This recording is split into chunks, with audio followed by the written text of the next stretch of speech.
Under the Move tool, you'll find the Artboard tool. To select it, just left-click and hold, then choose the Artboard tool from the menu. You can also press Shift plus V to toggle between the Move tool and the Artboard tool. Now, with the Artboard tool selected, you can drag to create a new artboard.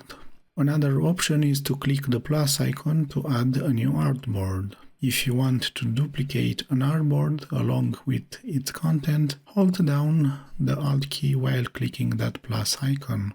To resize the artboard, simply grab a corner and drag. You also have the option to choose from various artboard size presets. If you need to move an artboard, just left-click on its name and drag it to the desired location.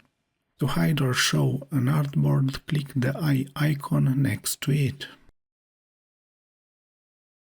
Now you can have multiple artboards with different designs.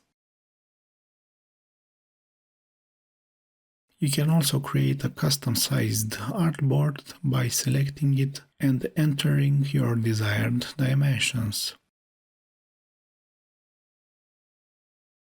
And there you have it. Like and subscribe.